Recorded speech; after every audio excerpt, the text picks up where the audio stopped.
Welcome to the Diverse Minds podcast, where we give you the tips, tools, and techniques you need to be a mentally healthy and inclusive leader. Each week, you'll hear about a variety of topics linked to mental health, wellbeing, and diversity that will enhance both your professional practice and personal wellbeing. Welcome to the 158th episode of the award-winning Diverse Minds podcast. And this month's theme is all about personal and professional development. And to kick off the month, I'm really excited because I'm going to be talking all about mind maps. Now, not any mind maps. These are capital M, capital Y, ND map. And to join me in doing this is Rosemary Ikpeme.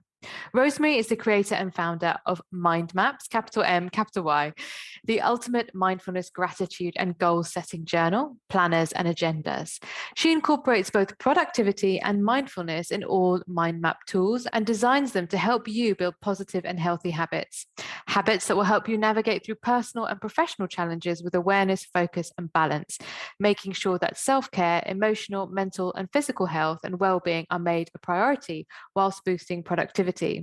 She's been featured on Stylist Academy, the Telegraph and Buzz Feed, to name but a few. Needless to say, we are so excited to have her with us today. Rosemary, a huge welcome to the show. Thank you. Thank you so much for having me. I'm very excited to be here. We are so excited that you're here because obviously you're kicking off our personal and professional development month. And this is such a great tool that you've created alongside the other work that you do for this topic. So I've read out your bio, a little bit about you, but I think it's lovely for listeners to hear in your words a bit more about yourself and what you do and also what you're working on at the moment. Fantastic. Again, Leila, thank you so much for having me. Super excited to be kicking this off with you.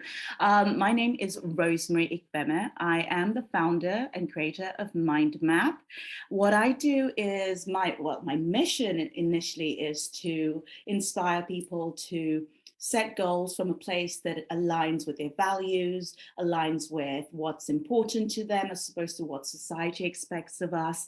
And from that place, set goals that align with those values and provide them with the tools to achieve those goals without burnout, without overwhelm, without, making perhaps your mental health the last thing that you think about when you're achieving your goals. So it's all about balance, it's all about mindfulness, and it's all about productivity. And the tools that I create to support people on that journey is journals, planners, agendas, and I pack them all with all the exciting strategies that I've picked up along the way, because I think that if you're as you might have big dreams. You can achieve those big dreams in a fun, in a creative way, in a mindful way, in a balanced way. So that's essentially my mission, to support people who have big dreams or perhaps a little bit lost in life and want to figure out what is it that they want to do with themselves, what are their values, and support them on those journeys. And they're very beautiful journals. So listeners, if you haven't seen them, please do check out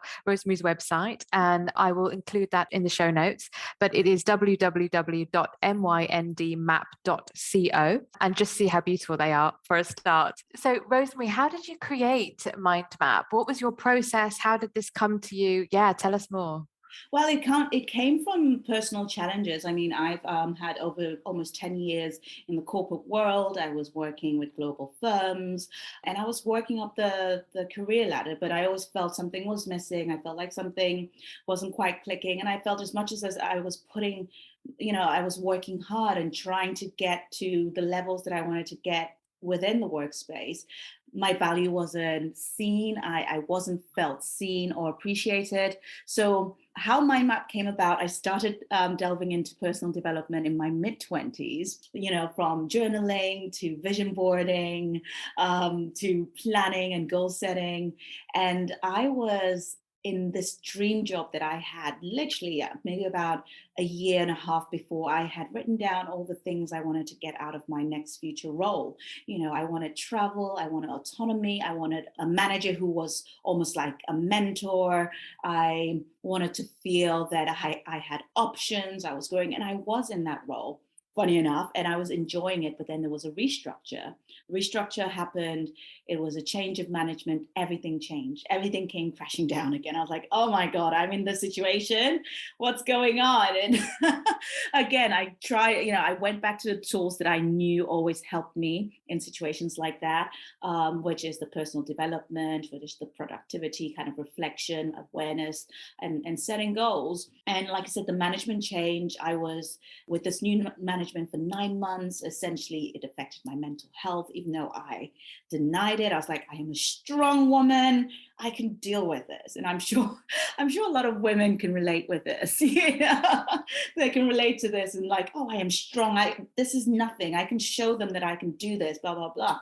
And 9 months into it, it really did affect my mental health to the point that it showed physically. I would go in and I would be shaking. My heart would race. I couldn't sleep. And as I decided, okay, I need to fix this. I need to find a way. I need to find a solution. I started, looking at other personal development tools.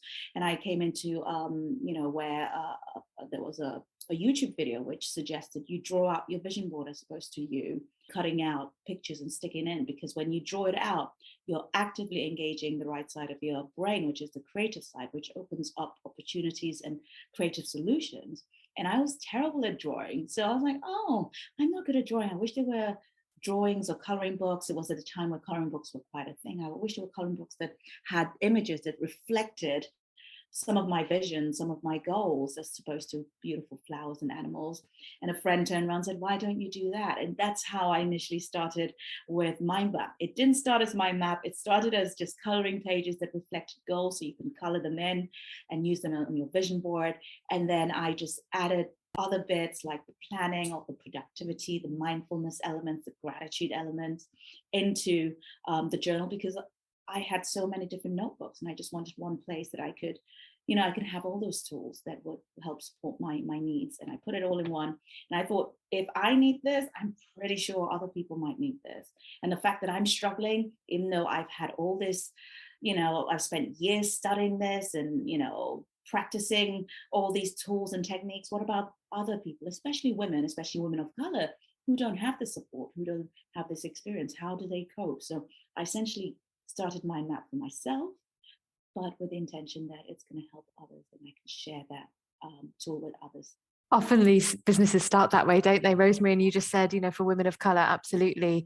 And I think your story could resonate with so many of us. I've had those moments where there was a restructure, we got moved out of an office, then we got moved back into an old office. The manager was really horrid, a complete subtle bully. You couldn't have pulled her up for anything. Yeah. And we know that bullying processes don't really serve our communities, our collective communities very well. So a lot of what you said, absolutely resonated. And I think then what happens is our confidence is shot to nothing. Of course. And so I think your tool, your MYnd Map, is just so powerful because it's not just a journal. It's about saying, look, just think about another avenue, another pathway to reach where you want to be. Yeah, and it allows you to reflect. Is this where I want to be? Is this working for me? What are my options? How can I support myself? Do I leave? Do I speak to someone? It just opens up that. I think in the busy world that we are in, we don't take time enough to just reflect. And sometimes we're afraid to reflect. Perhaps it's what happened to me when I was in this process of being bullied, that I didn't want to stop and acknowledge that I'm being bullied, because I'm like, no, I am strong, I am powerful, I can do this. But the moment I did stop to reflect and go, oh, actually, this is what's going on and this is affecting me, not just mentally, it's now actually affecting my physical health. It forces me to then do something about it. And then I can reflect and I can look at the solutions that I have in front of me and make the right decision. I ended up leaving the company actually without any role. So I left without a job in place. And the beauty about it is when you take actions that are intentional actions that actually align with you, other things fall in place. Like I said, I left that job without any job. And that was the first time I left a job without any place in mind. So I think that was the second time. But normally I would leave, to move on to another role. So I left with absolutely nothing. And within a week, I got a contract for a year. And it was just so perfect because during that time, I had decided, okay, let me give this project a go. This might be something that that is special. Let me actually make an effort and commit to this project. So I left the job and then got a different contract that was a year maternity contract, fell into place because it just made me think, okay, maybe this is the universe, or this is a sign for me to spend that year working on my side hustle whilst I'm working, and then after the year, I can then perhaps, if it's going well, it can become a full-time hustle. So it's making time for yourself and then having the courage to take the necessary steps to do what you need to do for yourself. Yeah, absolutely. Everyone's got to have a side hustle. I always go on about that. It can be a hobby. That's the thing. Yeah. Definitely need one. Exactly. So thinking about the term mental well-being then, what does it mean to you, and has that shifted over the years? I mean, I did start my personal development journey when I was in my mid-20s. I wouldn't say I really use the word mental well-being. It wasn't necessarily a word that I was, that I would use to describe what I was doing. It was just general well-being for me. And I think it's important to understand that as well, because when we say mental well-being, we might just think, of our mental health. But then we know that so many different factors affect our mental health. So it can be your physical health can affect your mental health. Financial situation can affect your mental health. Family can affect your mental health. Everything can have an effect on your mental health. So when we say mental well-being, I would like to encourage people to look at it in a holistic way where, okay, what is mental health? What are the things that can affect my mental well-being and my mental health? And then look to put things in place that supports that. Because I think if we just say mental health, we just think about, I'm stressed, but we don't actually go into the root cause of why you're stressed or why you have anxiety or what the issue is. It's the same as, physical health. We can't just look at physical health as, I'm just going to exercise. You got to look at your rest. You got to look at what you eat, your nutrition. You got to look at your mental health as well, because if you're not feeling great, you're not going to be motivated to go work out or go for that walk. So it's holistically, I think we should take an approach of looking at well-being in a holistic way. Yeah. And if you check out the January series, January 2022 podcast episodes, they were all about how physical health impacts mental health and how mental health impacts physical health. So absolutely, we know that they're all interconnected. And then if we think about mental ill health specifically and culture, and you kind of touched on it earlier, what do you think are some of the biggest challenges for global majority Black and diaspora women to look after themselves, especially in those corporate environments where I think there's so many subtle things that happen, micro, macro aggressions, so many things that are insidious and that can really impact on mental and physical well-being? Yes, you're totally right on that. I mean, there's a lot of discussions now with regards to the macro aggressions against women of color, Black women in the workplace, and I'm super pleased that these discussions are happening right now.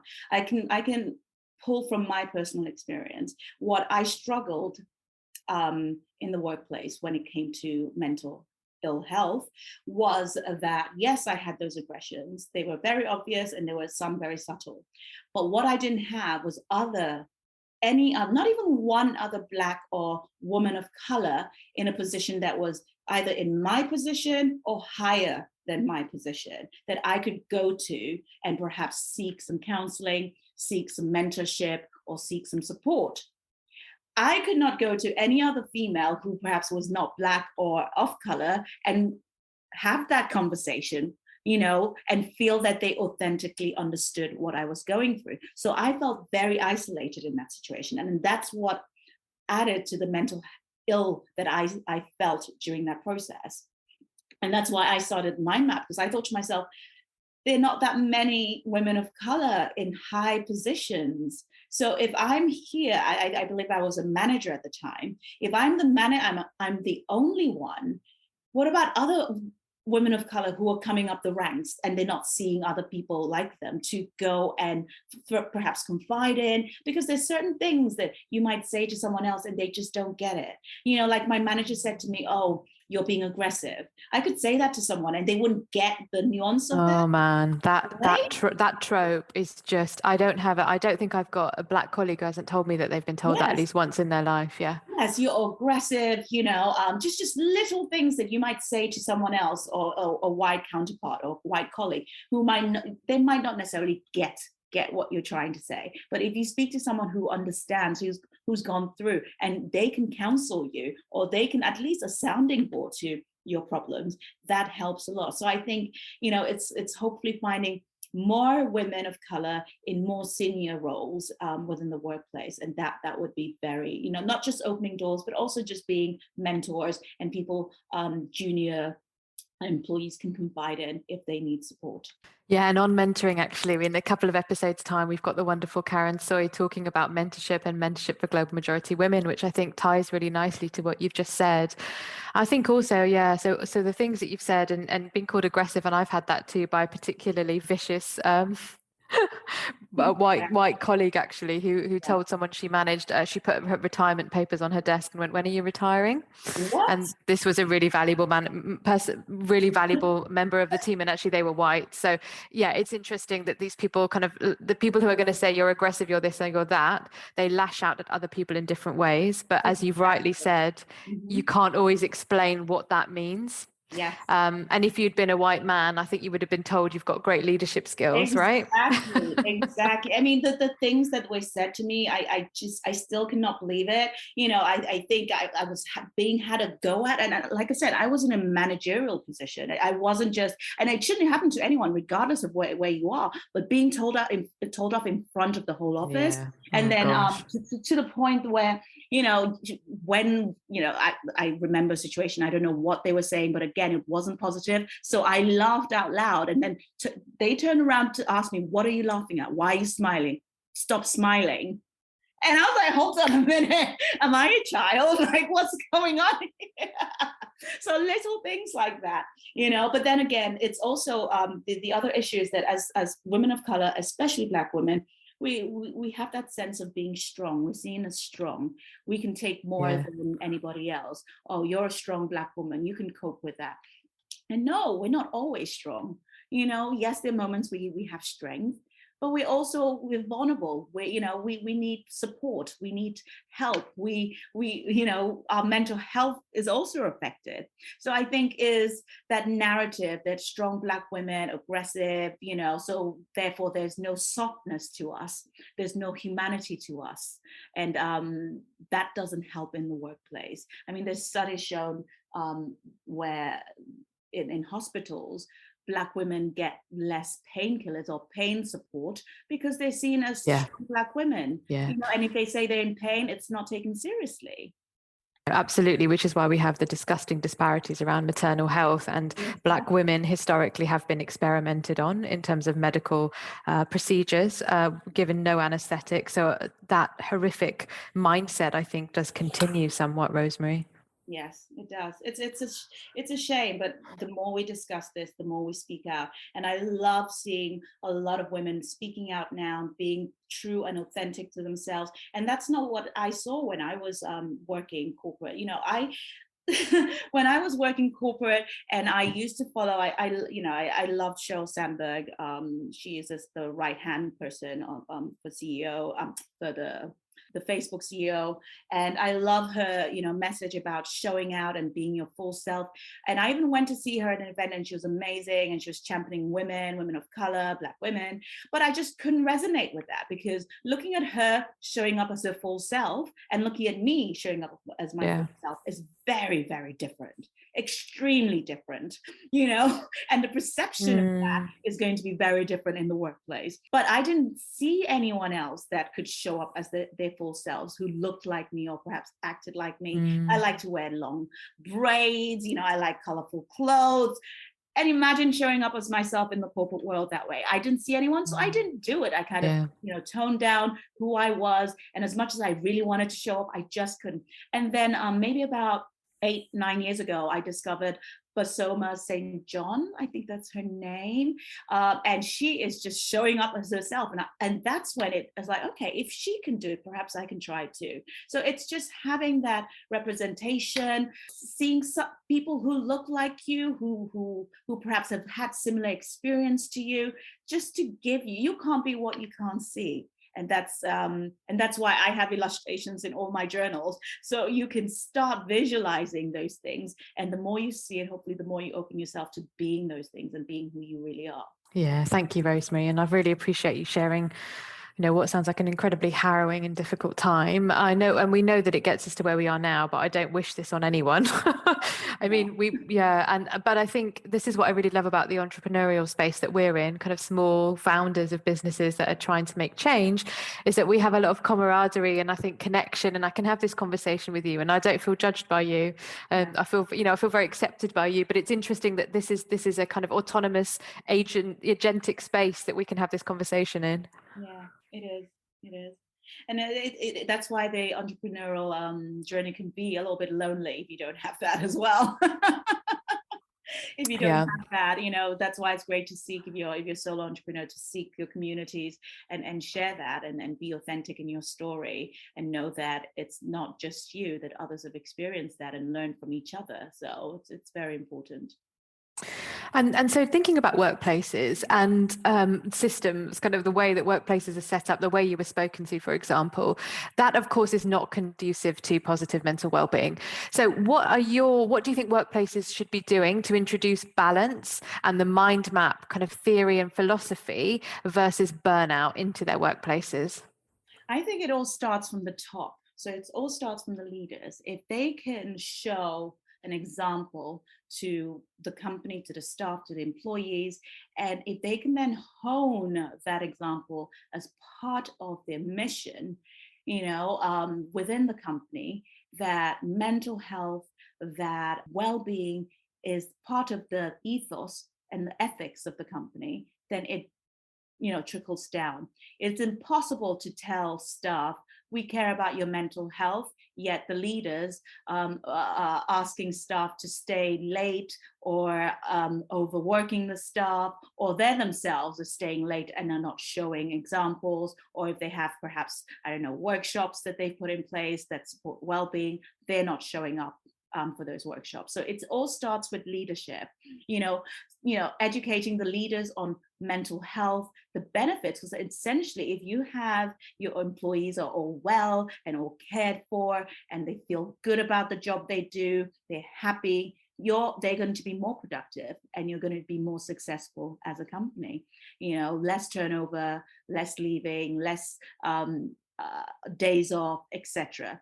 So it's about educating the leaders and making sure that they are proactive in showing that mental health and well-being is one of the priorities of the company. I mentioned to you, I just finished a workshop with this morning. I'm actually running a series of mental health, stress, and mindfulness and productivity workshops with a company, an agency that's been merged. And the CEO is fully aware that a lot of the staffs are struggling. So she is taking proactive action, putting things into place, putting these workshops into place, attending the workshops herself, and also making sure that it is part of the fiber. They're putting some provisions into the benefits of the employees, what they can, giving them options, be it counseling options, being incentive cash to purchase, well-being products or, apps that might support them. So this is a way of actually showing that you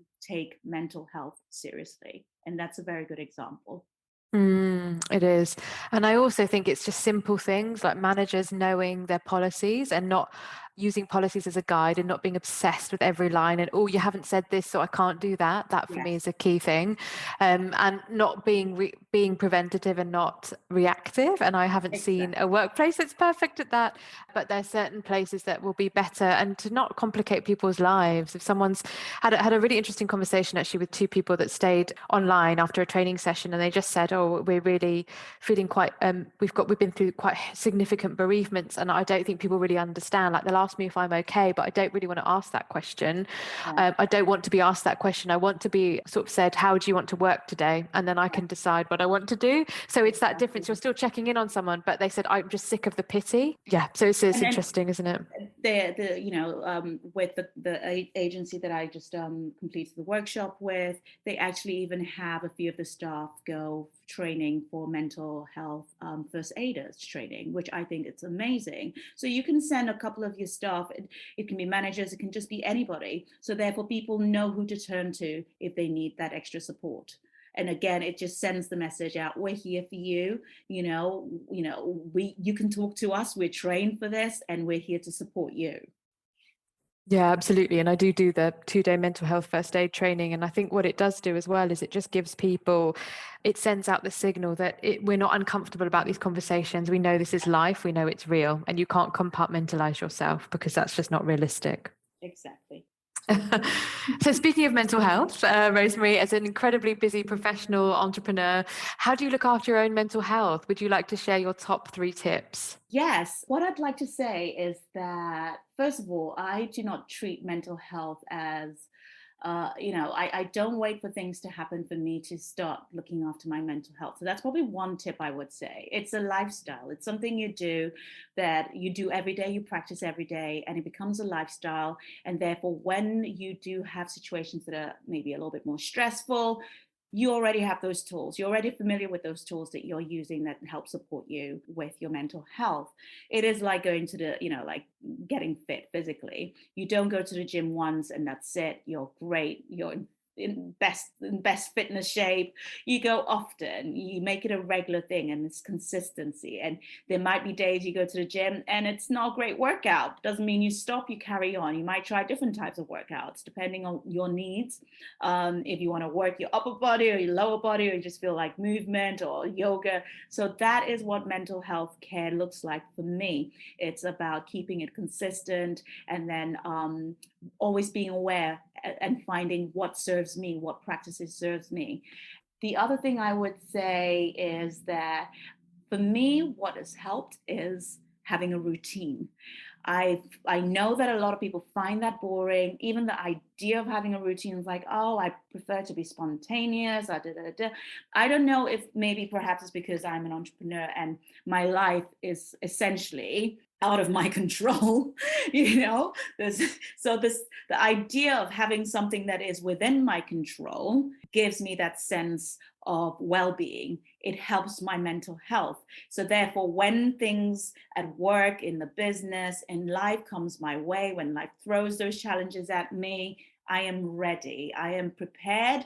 Or if I'm not prepared, I have space to deal with them because I have a routine in place that helps me stay grounded, that helps me look after myself mentally, physically, emotionally. And the things that I do within that routine is a morning routine. So I like to stretch, which is the third thing that I would like to say in terms of what helps me with my mental health. Exercise, moving your body. We store a lot of energy in our bodies, be it stress, be it anxiety. It shows up, it manifests in our body. So I tend to store a lot of tension in my hips, in my shoulders. So moving around, exercising, stretching, yoga helps to release those tension and relieve those tension. You could just go for a walk, being in nature. It's another form of grounding, which I love to do. The number of times where I've been so stressed or can't think of a solution for a problem, and I've gone for a 15 minutes walk and came back and I was like, oh, that's what I need to do. Why didn't I think about that?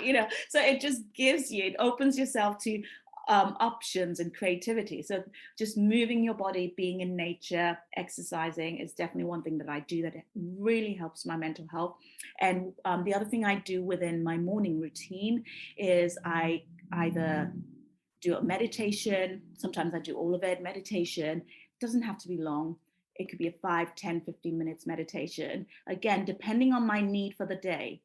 So if my need is, I have a lot of work, But so therefore, what I need is focus. I'll find a meditation that helps with focus. If my need is that, I'm feeling a little bit emotionally low, perhaps I'll find a meditation that will serve that can hopefully bring my vibration a little bit higher. So it's all about being aware of where you are and then finding the tools that work for you. And the other is journaling and planning. So I might journal what I'm concerned about, and then I might just write down, the 3 to 5 things that I must do today that I really need to achieve, which is the productivity side of things. So those are kind of I know it sounds like it's more than 3, but I think they're all very important for my mental health. Thank you so much, Rosemary, and I know our listeners will find that super useful. And finally, I will, of course, include the links in the show notes, but if people want to know more about you, your work, how to work with you, how should they contact you? Please feel free. You can contact me on social. So all socials, Instagram, Facebook, Twitter. Instagram and Twitter is MYnd Map, MYnd Map. On Facebook, I believe, is MYnd Map, my journal. You can also contact me on my website, www.mindmap.co, or you can email me at hello@mindmap.co. So please feel free if you have any questions, you're intrigued about anything that I've said. I am always open to having conversations and hearing what people think. Thank you so much, Rosemary. What a way to kick off our personal and professional development month. A joy to speak to you. Thank you so much for your openness, honesty, and vulnerability with us today. Listeners, you know what? You're in for a treat this month. Well, you're in for a treat every month, but please join us next week when we're going to be talking more about personal and professional development. Until then, take care, and thank you again, Rosemary. Thank you so much for having me. Thanks for listening to the Diverse Minds podcast. Don't forget to subscribe on Apple Podcasts, Spotify, or wherever you access your podcasts from. You can also connect with me on Facebook, Twitter, and LinkedIn. Tune into next week's episode of the podcast, where I'll bring you more insights on mental health and inclusion. Bye for now.